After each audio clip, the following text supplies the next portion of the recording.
Welcome to Barely Stable, an intermediate level podcast.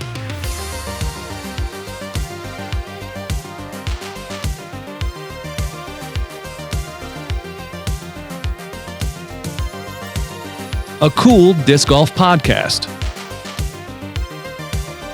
for intermediate players.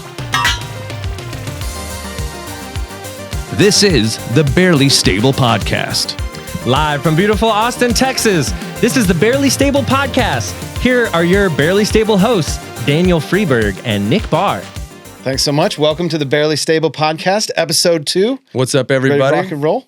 Got Nick in the hot seat over here. What's up? How are we doing today? It's a cold and miserable day here in Austin, Texas. Another one. Man, we've had a few in a row. We got in the producer seat today. We got Mr. Daniel Rigdon. How are we doing today, man? I'm doing good. I'm feeling great. I'm just here to hit buttons. Something I learned is it's not about hitting the right buttons. It's more about not hitting the wrong buttons. That's exactly good. Correct. Excellent. Yeah. I think that's, life's a lot like that. Yeah. You're on your way. You're on your way. Definitely.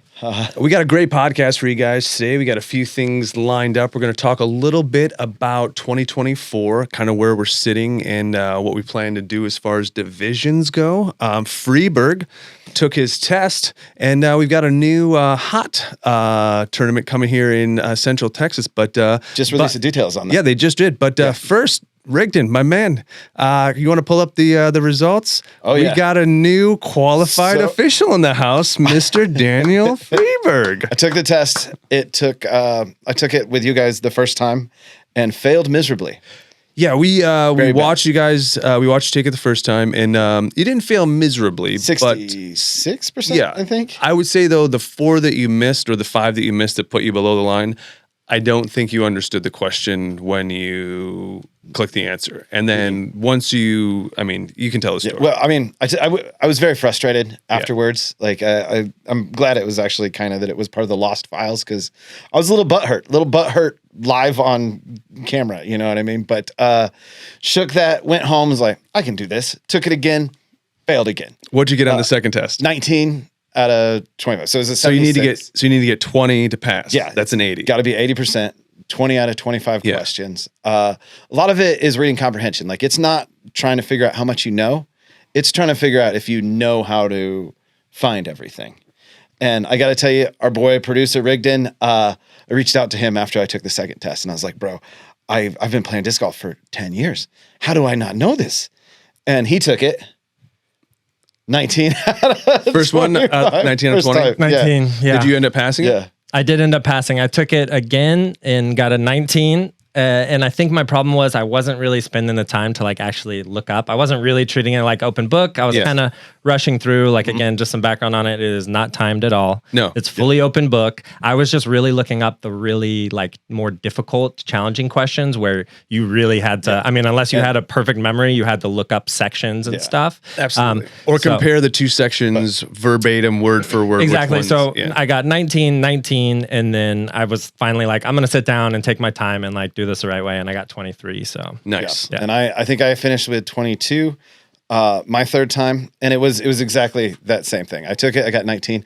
I was really glad when you sent yours that you got the 19 for me. It felt bad. I was like, okay, if Rigdon's a smart guy, and the third time I actually reached out to Nick before, and you were like, bro, look up everything, even the stuff that you think you know. Yeah, it's validate what you know. Yeah. Don't even verify what you know. Yeah. And I think that's the biggest thing on the test is the thing I think they're making you do, and it's almost like the test is more a practice, in that if you can pass the test, you can get through what it will take on the tournament or at a tournament to sort of figure out a rule, because they make you understand a situation and then make you go into the rule book and find what part of the rule book explains that situation. Yeah. So it's not even what is the rule, but it's why and where in the rule book does it say it is. Yeah.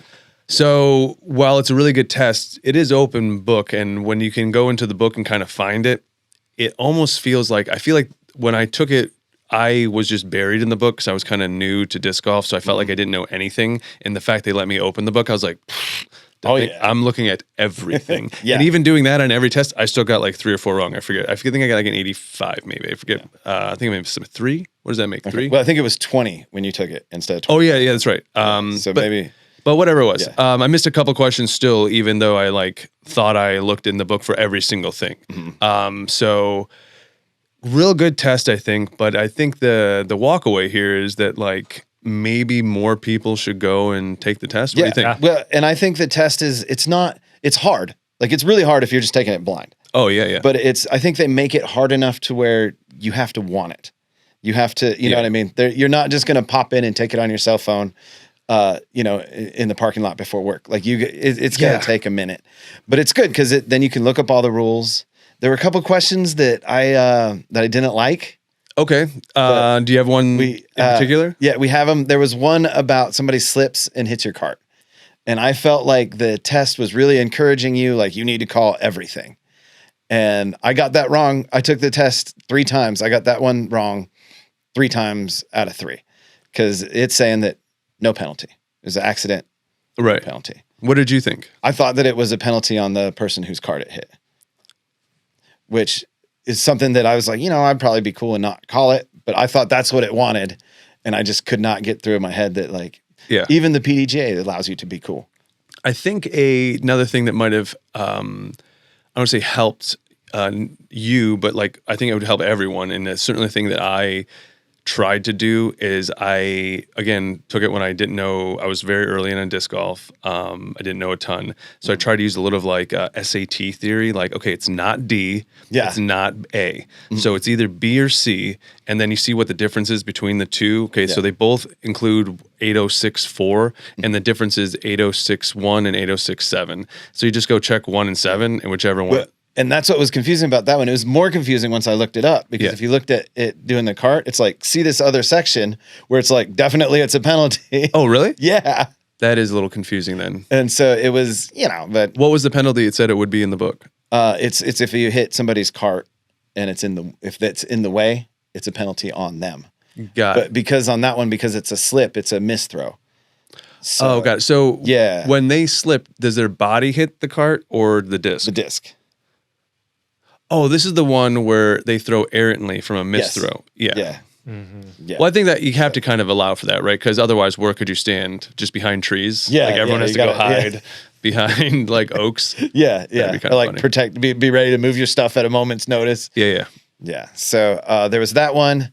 And then there was another one that I thought was a little confusing. I actually got it right the 3rd time, but it was talking about, there's some grass and then there's some pavement, then there's an area painted blue. They didn't verify whether the grass was painted blue.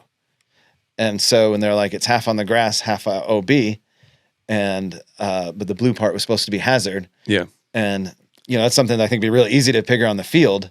Yeah, I feel like if we drew it down, it would be kind of easy to look at. But I was like, if the grass is just grass, inbounds, and that was incorrect. Yeah, that one's worded weird. As you were taking it, we kind of mentioned that too, that question could probably have, I don't know, been worded any other way. Yeah. And then what did you go ahead. The last one that I had an issue with was one about going OB on a lost disc. And that was another one that if you go OB and everybody thinks that it went out OB and you can't find the disc, like if you check the rules, it doesn't really matter if you can't go find check the the lost disc. Yeah. Is what it says. But that's what turns out. It doesn't matter if you can't find it, if everybody knows it went out of bounds. And where it went out. You don't have to read it. Yeah, because the disc location where it lands out of bounds doesn't dictate like where it went out of bounds. Yeah, I learned that watching the pros maybe a year and a half ago, 2 years ago. Katrina Allen threw a throw that went out of bounds and they couldn't find it. And everyone on their card was like, oh, well, lost disc. And she was like,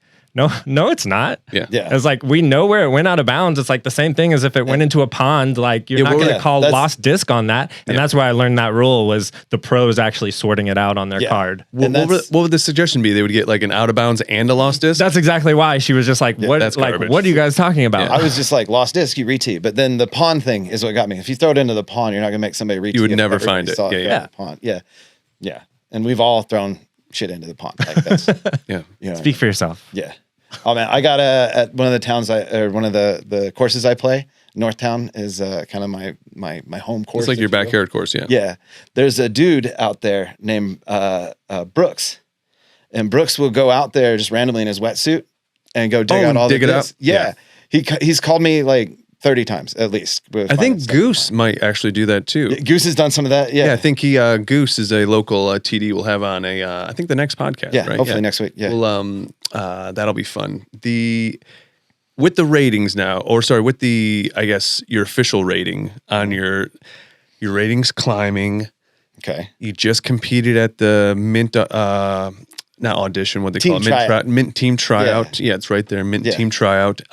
Performed well, shooting above your rating. We both did. You're now 40. We all three did. I think everyone did. Yeah. I think all of us that played Sprinkle Valley a bunch, like you could tell the people who had been out there a dozen times and the people who were just on their second or third round through the course. Oh, I've been out there a lot. Yeah. I mean, I think you might have played it definitely more than anyone I know. I played it 18 times. Yeah. It was ridiculous. Insane. I don't mind doing bad, but that one I felt like I worked really hard. You did great. Yeah. I mean, yeah. You shot above your rating, right? Well, it was average. It was only above my rating because I did better on at Live Oak. Because I did speaking of home courses, that's like your second home course. Yeah, that is. Yeah. I do better at if you designed another course, it would be a Live Oak extension. Newer, but it's whatever. You still get the fours. Yeah. But your rating's what now? It's like 850. It's 880 is my. So the round was 850. No. What's your rating now? Coming out. I guess last month's rating. It was 885, I think. So you're 885 rated. Yep.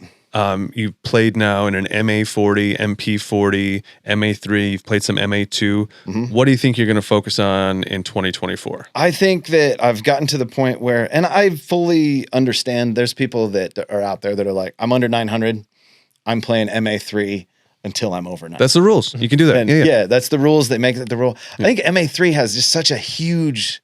Like it's nothing to. What's 900. A little bit of like the like what are the divisions? Like if you had to go and like do a meme of each division, like what does the meme look like of each division? And it seems like the MA3 meme is kind of like chaos. Like there's going to be trash at the bottom that you'll have like a plus 23, a plus 17, a plus 12 is like the bottom three. And the top three will be like -6, -8, -12. And the guy that's -12 is probably only 870 rated. He just had a hot day. Yeah. Putts were dropping. And so, I think I'm going to bounce around this next year. I'm going to bounce around MA2. MA40. I had my foray into MP40 that taught me that I wasn't quite ready for it. It was cool. I did get to watch Kyle Jones. Shout out Kyle Jones. -4 round out at Sprinkle. Hot round at Sprinkle. Yeah. Just crushed it. He was nailing putts. Wow. It was really cool. I was out there with them and he was so classy because I was kind of melting down a little bit. And he was like, I did get at one point, like I finally hit a putt and they were like, yeah, you got a par. And I was like, shut up. I don't deserve your congratulations. But still, that was still a 900 round, right, for you? Oh no, it was like 850. Sprinkle? Yes. Yeah, okay. It averaged it over my rating because of Live Oak. Okay, got it. Yeah. But it was a good time. It was a well-run tournament. It was fun. Let's talk about the tournament. That was probably the best run local tournament I've ever played in. What about you, Rigdon? Yeah, it was excellent. Honestly, I think that I hadn't realized like what was maybe lacking in some of the tournaments that I'd played until playing that. It just felt so smooth. The tournament director was out there a bunch and was even like talking to players on holes and stuff, just kind of hanging out, making sure everything was going smoothly. The vibe on hole 1 and 10 at Sprinkle was great. The announcement. Music, little things. Mm-hmm. And shout out Mint Discs. Ran a great tournament, great event. Really set the standard going into 24. I do want to give Rigdon a chance. On day 2, something really cool happened. What happened, Rigdon? I hit my first tournament ace. Yo, what hole? It was hole 16, which they don't normally have set up. It was like a special configuration for the tournament at Live Oak. Oh, 16 is the left to right. It's down. It's actually down the hill. It's the with one. The big tree on the left and OB on the right. And it was like where the old 18 pin was going down. So you tee off on top of the hill. So it's like 270. That's such a fun shot. What'd you throw? I threw a destroyer, like a relatively flippy destroyer, and just threw it right, kind of out to the left. It just hung out, kind of went above the tree, and just I could watch it the whole way. It was nuts. Crushed it. I kind of blacked out. Like walking up, I feel bad because walking up to the hole, there were some kids playing because it's a brewery and stuff. So their dad's like, oh, okay, like some little kids playing and like move them so that we can tee off in our tournament. But whatever. I guess I wasn't fazed by it. But I just was like, fuck yeah, let's fucking go after I got it. And I just blacked out and I'm like running and I don't know, like I was like high-fiving people on the card. I don't know, like I probably didn't high-five some of them. They could have been like trying to high-five me and I'm just like, and I felt a little bit bad. I was like, oh, I just swore in front of those kids and then I got over it. As soon as Tournament ace, one of the coolest things about that, and I've only ever hit one and it was very lucky, but that's a long ace. That's not like as good as his. That's not a little chuck. That's not like an ace run shot. That's a shot that like you hope gets up and around it. That's 270 is. I mean, it was downhill a little bit, but I mean, still it's like I never even. It's barely downhill. You got to go up over the mound though. Yeah. Yeah. Between the two big trees. Ooh. But that's such a cool thing about the disc golf community though. You hit a tournament ace, when you leave that day, you feel like a celebrity. Like everybody knows about it. You know what I mean? Everybody's like, great job. Like it was fun. I was impressed. I wasn't even at that because we were in different pools. And I looked it up and was like, Rigdon got an ace. Yeah, when you texted I think you told me actually that you aced and we had a little set, and I don't say forgot about it, but like didn't really put two and two together. And then when you said what it was and what hole it was, like how fun. Yeah. Like, I mean, especially because again, it being slightly downhill, I could just watch it the whole way. Yeah. It was just, you'll see that forever. Like you'll never, that's core memory. It's and the fact that I didn't blow up the round either. Like I shot the best rated round of my life. I know it's not all about the ratings, but like, that's even more special because I mean, oftentimes I feel like I've definitely had rounds like for fun where I've gotten an ace and they've been just garbage rounds. Like, well, at least I got an ace and then like all those bogeys and so it was great it was really special. I've followed my ace up with a double bogey or maybe a triple bogey. We're still talking about your tournament ace. I get really excited about it. I'm sorry. Okay. Now we're okay. We'll see how many episodes we talk about it. I'm gonna, if I can do it every week, I will. Can we just talk about my ace today? You kind of stole us thunder. We were talking about an ace already. I'm sorry.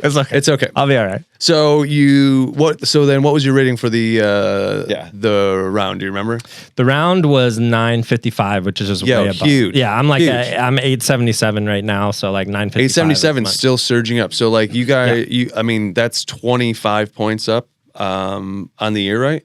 That's what you guys were saying? Yeah. We were both when we met. Me and Rigdon met in March of last year at Moody's actually, and is that right? Yeah. And I think we were both 850. Yeah, you have to check. I think I was around the same thing. I might even lower. I had some I had some 700 rated rounds when I started. And I think I was just starting to know like. Yeah, I think we had just met before. Just starting to hang out a little bit. And because I remember that was the tournament where on the first round I had like a bad throw. Oh, and he's going to bring up his ace again. But you came up to that me. Ace. I'm just kidding. But back to Rigdon. Okay, so Rigdon shot well above his rating. He's surging 877. So what are you thinking for this year for tournaments? Still pound out MA3, try to get some wins in MA3. What are you thinking? It's actually very tough. I'm in a weird spot where I'm not exactly sure where I want to play. I'm kind of taking it tournament by tournament. I know I should probably bite the bullet and just move up to MA2, but sometimes I will look at a tournament and see kind of who I see, people that I play with regularly are kind of doing the same thing where I'm seeing. And so if I see a player that I maybe want to be on the same card with or like respect them, or oftentimes a player that I know is better than me, if they're in MA3, I'm going to be like, well, if they're in MA3, I'm going to, compete at MA3 as well. Yeah. So it's a little difficult because I know that I'm not really good enough to really compete in MA2 yet. But I'm just kind of feeling it out, taking every tournament as it comes. How about you, Mr. Barr? It's kind of how I feel too. I kind of feel like I'm in a tweener. Like the rules state that we could just keep playing MA3 until we're over 900. Yeah. Although do you even feel like you go and click on PDGA wins and like, I think I don't even know what my number is, but I know it doesn't really matter because I only really have 2 legit wins and everything else is either an MA40 win when there was 1 or 2 of us in the division, or it's an MA3 win, which I don't want to say doesn't feel right, but it just feels like it's like a crapshoot. It's like really, I would have been second or third in MA2 that same day I won MA3, and that's the same thing with you guys. Like how many times you won Live Oak in MA3 and would have beat MA2? Yeah. Sure. That happens a couple times for you. Second or third at Live Oak in MA3 and would have won MA2 before. So that's kind of, so it feels like MA2 and MA3 is just a crapshoot anyway. And if I don't really care about, I don't say winning, like winning feels great. That's why you play games. You like to win. Like we're not going to ignore like competing is why we're doing it. Yeah. But like, what are we competing against? Like, what's the real, I guess, end goal? And if it is to win a bunch of free plastic or like Chrissy Bucks or like NADGT, what do you call it? Disc Hub points. Sure, stack those and go. But if it's like that's not that important or whatever, like maybe just play with the best players. And I think I'm more in the book of you, Rigdon, where like who's playing, and if like you guys are playing 40 or if you guys are both playing MA2, like I'll just maybe play with the homies, I think. Yeah. Or if I see someone that's like, oh, I think I can beat that person. They're playing this division. Let's try to play in that division and see if you can. Like, I remember our friend Jason Allen for a very long time was this barometer of like stable playing, and he was just always in the top 3 of MA3. Now he's like starting to be that like nuisance, if you will, in MA2, where he's just never gonna have a bad round and good list. Very consistent. Watch out if he's putting well, because he's going to be hard to beat. And now that he's like, I don't know, I guess he's got to be 900 or close to it at this point. Yeah. So like, I think a player like that is a good, like, I don't know, litmus test. Yeah. And like, cause he's constantly getting better, constantly growing, like, been playing maybe a little bit longer, about the same time-ish, but is consistent. So like if I see Jason playing MA3, maybe he knows something I don't know, and it's going to be a lot harder. And we're still eligible. Jump on down. And that's where I am too. Like I might still drop at MA3 for the homies. I wish there were more tournaments that had MA4 around here. Ooh, here we go. Is there a statue involved or a trophy? Because if I can win a trophy, where can I win a trophy? I don't want to win discs, but a little trophy. I mean, maybe, but like MA4, like I feel it would make more sense, like 8 to 850. You're a big advocate for MA4. I am. Well, I have a lot of friends that are newer to the sport, and they want to compete, or that have a family and a busy job and can't play as much as. Well, I mean, nobody plays as much as I do. I don't think right now. So MA4 is sort of the, if you will, what are they listed as? What's that called? MA4. Like if MA2 is intermediate, if MA3 is beginner, like what's novice? Novice. Okay. Yep. Novice. Right. Yeah, and it's because my very first tournament they had MA4 and I played in it. And I won. That was my first win. Sandbagger. Yeah. Well, and like my buddy who had been playing for like 6 months was in it. And it was just me and him in MA4. And okay. So you beat your friend on the card. That's fun. I crushed him and I felt like, sorry, Ty. I felt, I didn't feel terrible. I mean, it was still nice to get the W, but like, I wish that for the rest of the year I played MA3 and a lot of tournaments only had MA3. And so he had to play in the same thing with me. Yeah. And it was like, I'm going to have to blow up or you're going to have your best round of your life to beat me. And it's just, that's not really fair, right? No. Like you know what? I think when Goose comes in next week, we can ask him about like what a tournament director's responsibility is with ratings. Yeah. Because when we ran a few tournaments, it felt like it was our responsibility to sort of go through each division and see if like there was people maybe that shouldn't be there. And like we even saw people that were like 902 rated in MA3, which is just like plainly not cool. Bagging. Yeah, that's clearly bagging. And it always seems like that's, I guess, the area that goes in. So like, and I don't want to like put it on TDs, but it kind of feels like if a TD is going to commit to MA4, that feels like a little bit different tournament now than people in MA1 and MPO. And you're kind of servicing maybe even a different customer. Is maybe the answer, instead of having MA4 added to some tournaments, having more C tiers that are just for MA4, MA3? I think you should still have MA2 at those ones, maybe do what would be like the, because they have the A pool and the B pool, MPO and MA1 are in the one pool and then everybody else is in the, I think just, like a C tier that stops at MA2. I think we'll do that.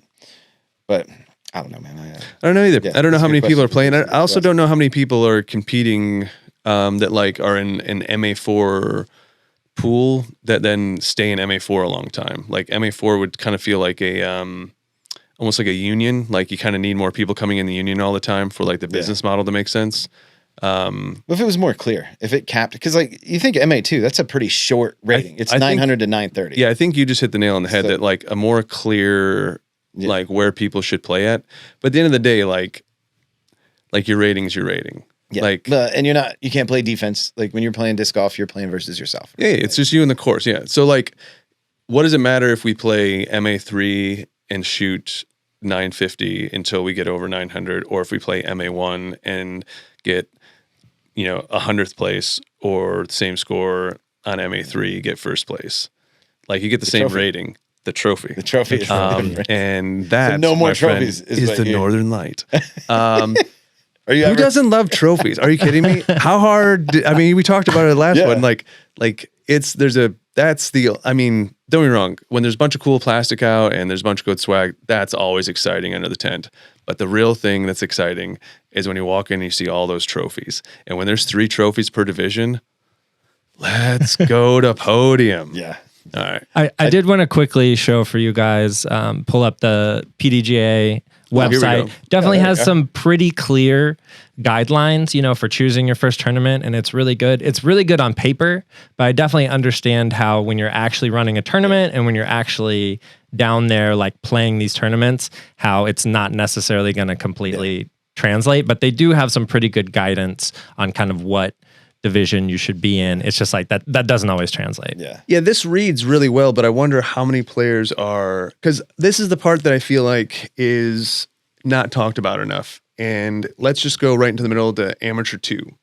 First-time players should generally not compete in Amateur 2 unless they have playing experience in non-sanctioned events that demonstrates that their skill level is definitely above that of Amateur 3 or 4.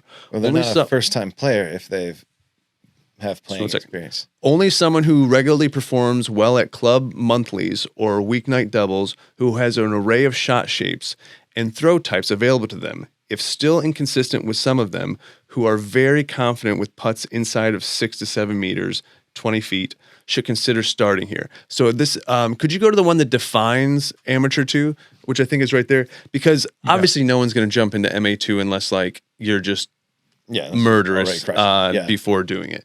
But let me see, divisions maybe in here. Oh yeah, right there. If you, no, that's course design, player skill guides. Is this the grid? It might be that. Let me try. Let's see.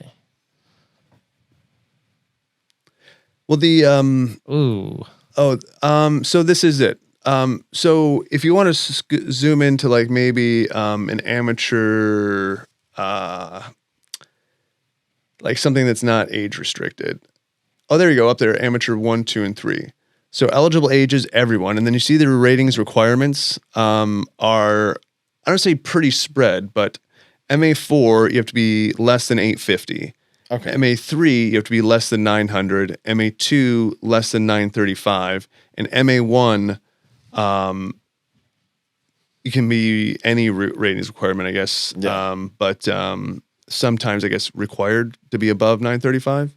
If you are above 935, you have to play MA1. Okay, got it. Yeah. So, is there anything over to the right that shows? I feel like there used to be paragraphs, maybe. I guess that's just a points distribution. Yeah. Anyway, I like having the clear ratings numbers there, though. Yeah. I think that if it's going to be less than, you have to be below 850 to be in MA. So it's reasonable to think that all of us would play up into the 900s by the end of this season, right? I mean, it's reasonable to think that. Whether that actually happens, I could absolutely. There's no. Let's say this. There's no guarantee of this by any means, and I certainly am not going to count any chickens before they're hatched. Yeah. But the possibility of any three of us playing out of the 900s, if you will, out of eligibility for MA3 is possible this year. Right? I think it's reasonable. So here's a question for you. Shooting up. Hot points. That's like anything that's like a Tex Am series, which we can talk about when Goose comes, or I guess what we were going to talk about here at the end of the show. Yeah. the Hot Points. Hot Points, if you guys don't know, is the Heart of Texas Tour, HOTT. It's a cool thing that they have been doing here in Texas for a while, where it's a bunch of different A tiers, B tiers, and C tiers that all lead up to one finale at the end of the year.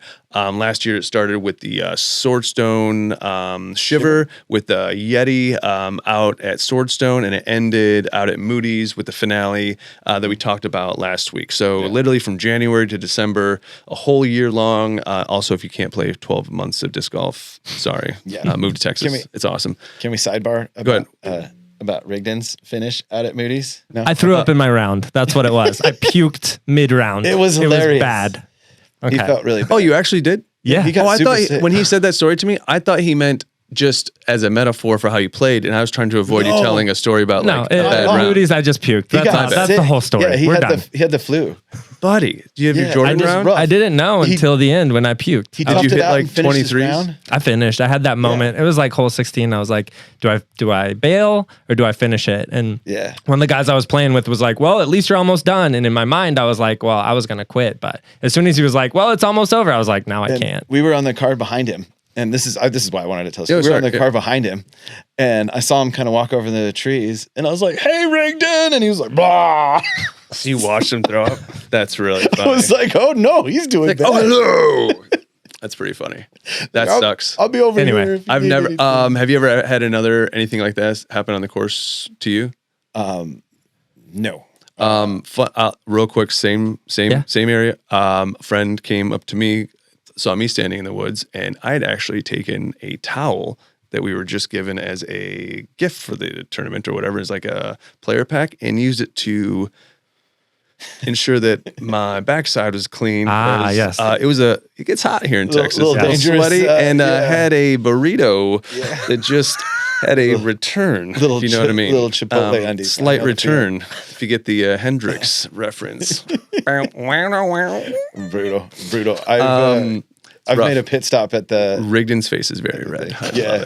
I'm sorry. Okay. I did. I surprised you with that. It's a funny story, though. It's good. I honestly thought you were talking, I thought you just had a rough round. No. And when you said he threw up out there, I literally thought it was metaphor for you just having rough. And I was like, we don't need to go bury our buddy's rough round. Let's just come on, move on. It was really a testament to what a badass he is, because he sucked it up and finished the round. It's really... Did you go par?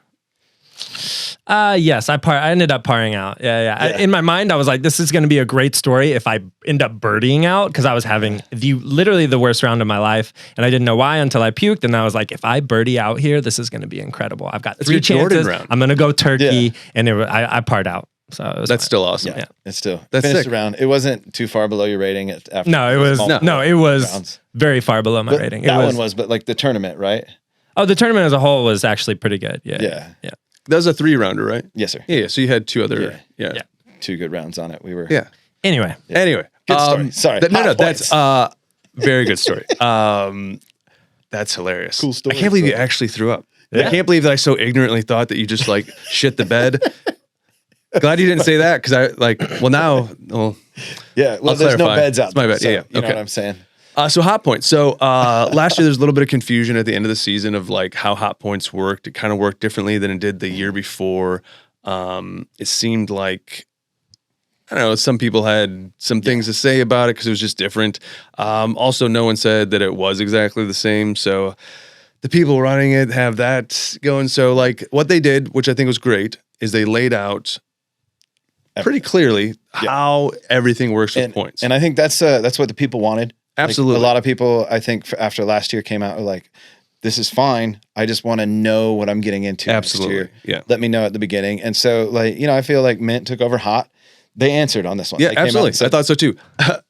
So they've laid it out here in the website very plainly. It's kind of awesome. So essentially, they have 7 A tiers they're running this year, 12 B tiers, and 4 C tiers, total of 24 events, which is pretty awesome. That's 2 a month. I think a few months are a little heavier, and this month, I think it's maybe only 1 event.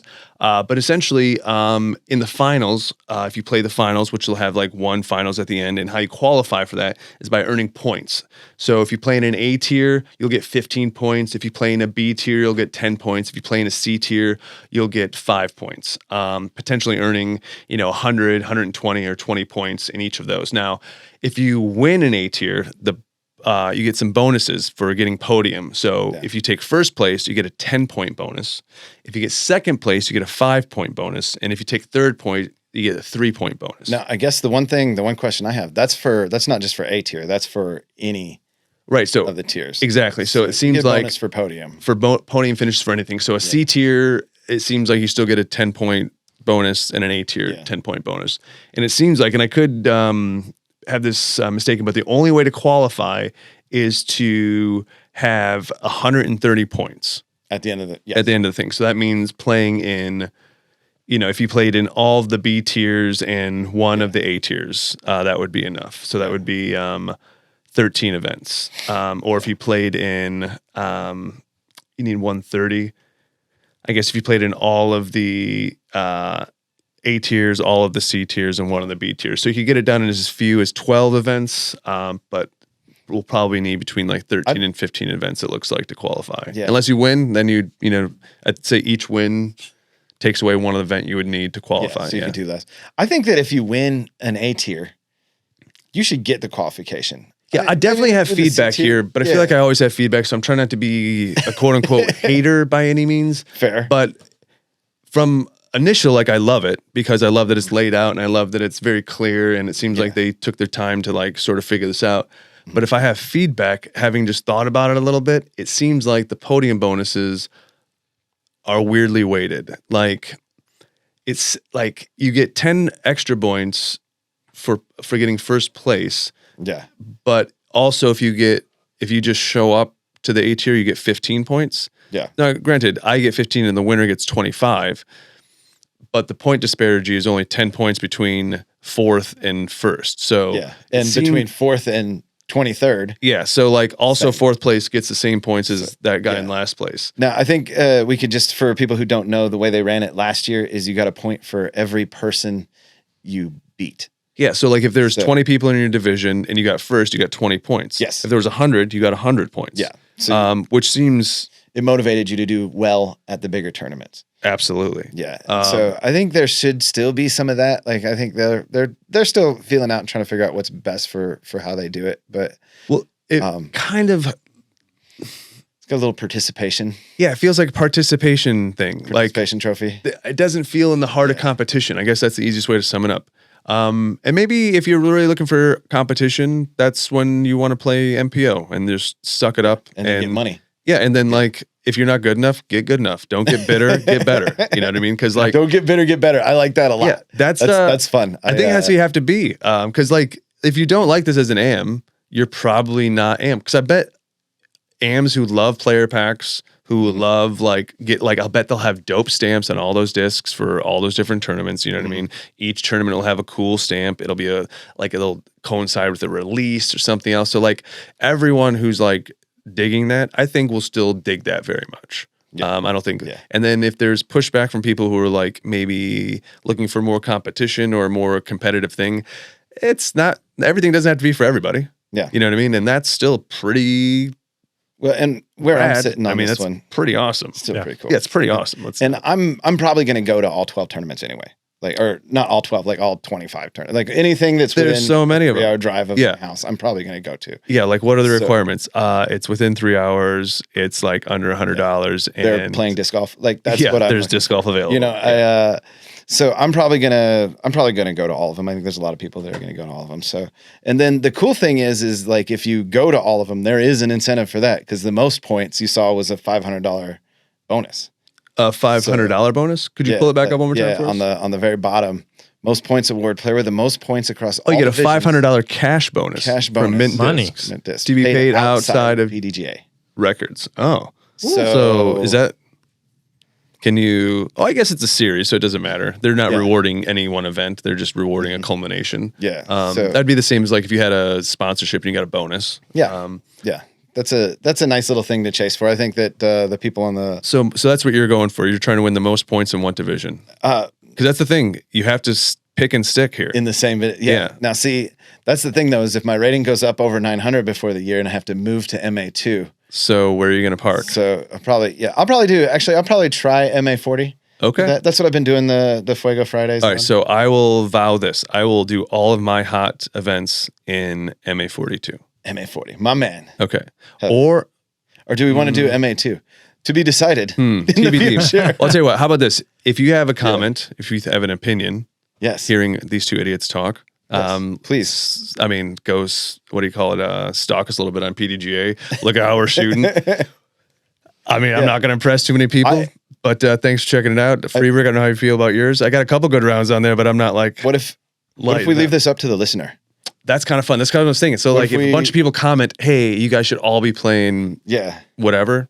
I hate to say it. I am very malleable here. If Rigdon just right now convinced me, it's like, hey man, you need to play this division, I'll probably do it. And that's part of my thing is our boy Rigdon over there. He's still young and spry. He's not old and crusty like you and I. So he's not 54 years old? No, he can't play an MA40 yet. I'm not, but in 2 years. In 2 years. 2 years? Okay. Yeah, I'm getting there. Maybe we should have to play MA2 with him, and then we'll all go to MA40 together in 2 years, or 2 years of MA2. Huh? I'm not scared. Okay. Okay. All right. Let us know in the comments. Let us know down in the comments below. I think that's going to wrap it up for this one. We got Goose on next week. That's it for anyone who doesn't know it. That's Jacob Geeson, a local MA1 MPO player, one of the best tournament directors in all of Central Texas. He runs the Texas AM series, so we'll check that out and talk to him about that. And he ran a doubles tournament, which Daniel and Daniel both played in, and we'll talk about that a little bit and see how that went. So from us here in Austin, please like and subscribe. Check us out. Follow us on social media. We're on everything now. And until next time, be cool.